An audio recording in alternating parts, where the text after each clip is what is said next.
Albania ইউরোপের দক্ষিণ পূর্ব কোণায় অবস্থিত এক ছোট কিন্তু বৈচিত্র্যময় দেশ। বলকান অঞ্চলের এই দেশটি একদিকে অ্যাড্রিয়াটিক সাগর, অন্যদিকে আল্পস পাহাড়, আর মাঝখানে ছড়িয়ে আছে পুরনো ইতিহাস আর সংস্কৃতির ছোঁয়া। একসময় যা ছিল কম জানাশোনা, এখন তা হয়ে উঠেছে ট্রাভেলারদের জন্য এক আকর্ষণীয় গন্তব্য। এই ভিডিওতে আমি আপনাদের দেখাবো আমাদের চোখে দেখা আলবেনিয়া।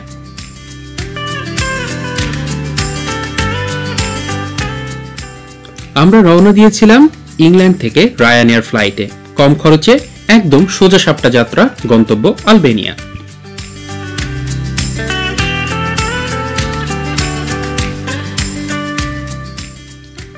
আলবেনিয়ায় পৌঁছানোর পর এয়ারপোর্ট থেকেই একটি গাড়ি ভাড়া করে নেই। রাতের বেলাতেই রওনা হলাম সারান্দার উদ্দেশ্যে। এখানে ড্রাইভিং সিস্টেম একটু ভিন্ন, উল্টো দিক, মানে ডান পাশে চালাতে হয়। শুরুতে একটু অস্বস্তি লাগলেও ধীরে ধীরে মানিয়ে নিয়েছি।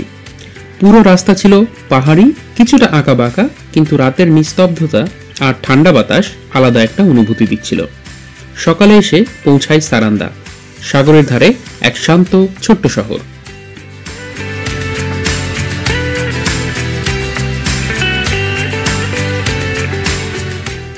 সারান্দায় আমরা প্রথম যে জায়গায় ছিলাম সেটা ছিল একটি এয়ারবিএনবি ফ্ল্যাট, একদম সাগর পাড়ে। ঘরের জানালা খুললেই নীল পানি, নিচেই বেলাভূমি। সকালের সবচেয়ে প্রিয় মুহূর্ত ছিল ব্রেকফাস্ট সময়, এক কাপ কফি আর সাগরের শব্দ। একেবারে শান্ত নিরিবিলি পরিবেশ। ফ্ল্যাটটা ছিল পরিষ্কার আর লোকেশন ছিল একদম পারফেক্ট।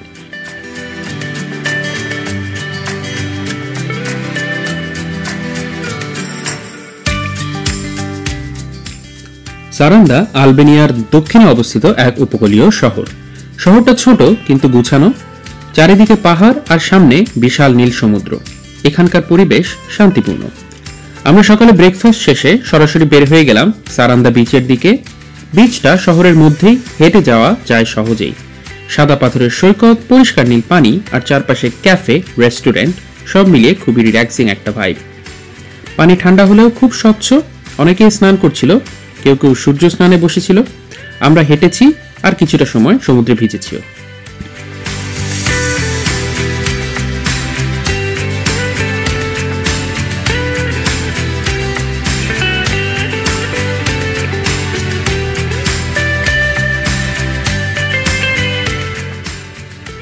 একই দিনে আমাদের পরবর্তী গন্তব্য ছিল লেকুরসি ক্যাসেল। সারান্দা শহরের উপরে এক পাহাড়ের চূড়ায় অবস্থিত এই ক্যাসেল।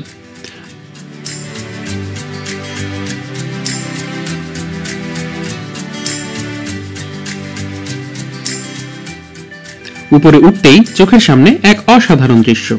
একদিকে সারান্দা শহর, আরেকদিকে পুরো সমুদ্র বিস্তার। সাথে শোনা হয়ে গেল তাদের একটি ট্র্যাডিশনাল গান।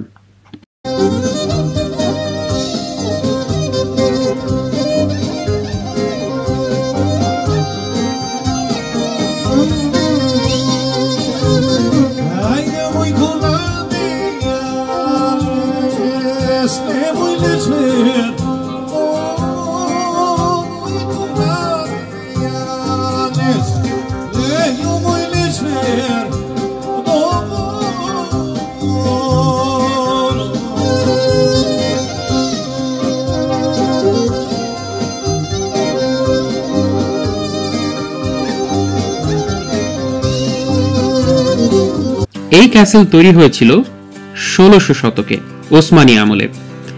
আমরা গিয়েছিলাম ঠিক সূর্য ডোবার আগে। আলো একটু কমে আসছিল আর শহরের বাতিগুলো জ্বলে উঠছিল একে একে। ক্যাসেলের উপর বসে থাকাটা তখন একেবারে অন্যরকম অনুভূতি।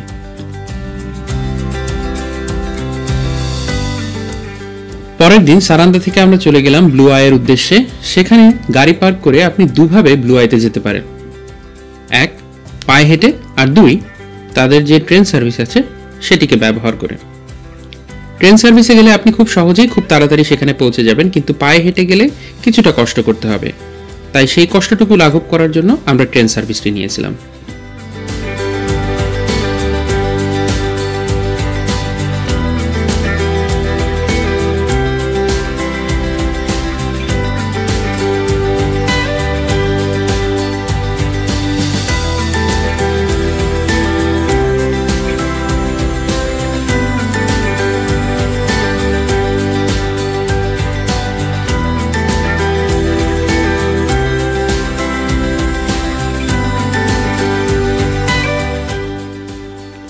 ব্লু আই একটি প্রাকৃতিক পানির ঝর্ণা, যেখানে মাঝখানে গভীর নীল রঙের জল একদম চোখের মতো দেখতে। চারপাশের পরিবেশও একদম শান্ত আর সতেজ।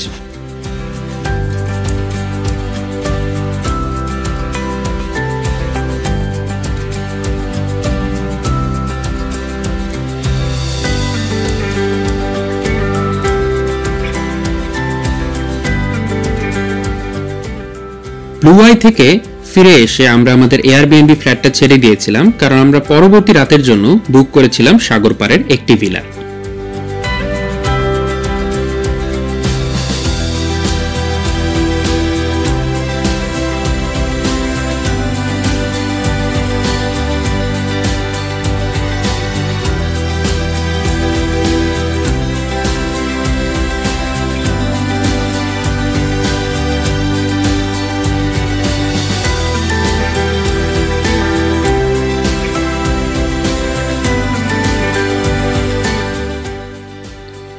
ভিলার একটি বিশেষ আকর্ষণ ছিল এর সুইমিং পুল।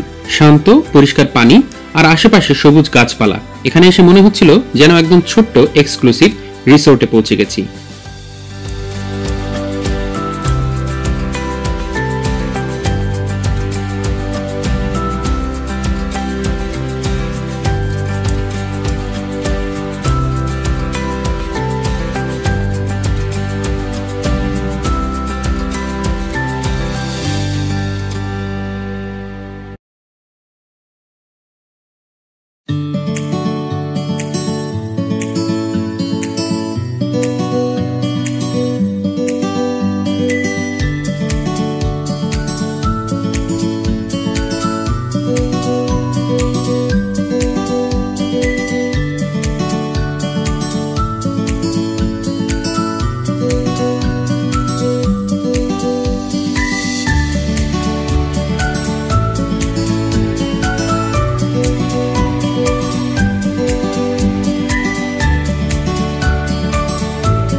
এই ভিলার চোখে পড়ার মতো একটা ব্যাপার ছিল এর সাদা দেয়াল আর গ্রিসের ছোট ছোট আর্কিটেকচারাল টাচ।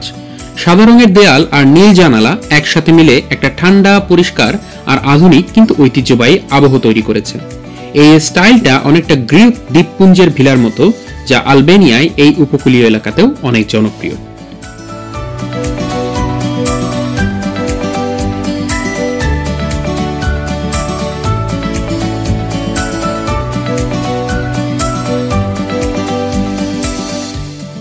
আমাদের ভিলার পাশেই ছিল এক প্রাইভেট বিচ, একদম শান্ত, লোকালদের কোনো ভিড় নেই আর পরিষ্কার সমুদ্রের জলে ভিজে থাকা যায় স্বাচ্ছন্দ্যে।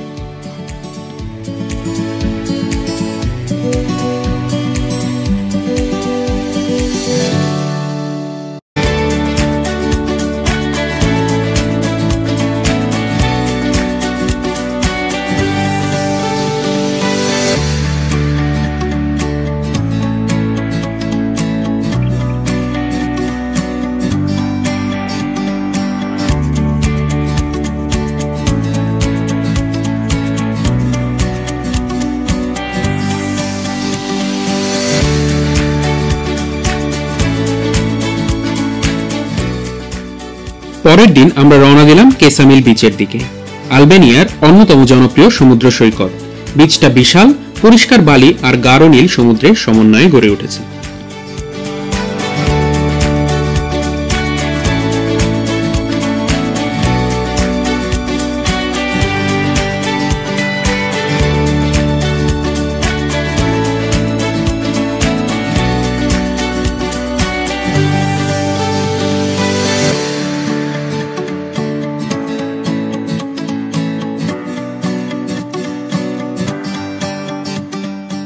এভাবেই শেষ হলো আমাদের আলবেনিয়া সফর।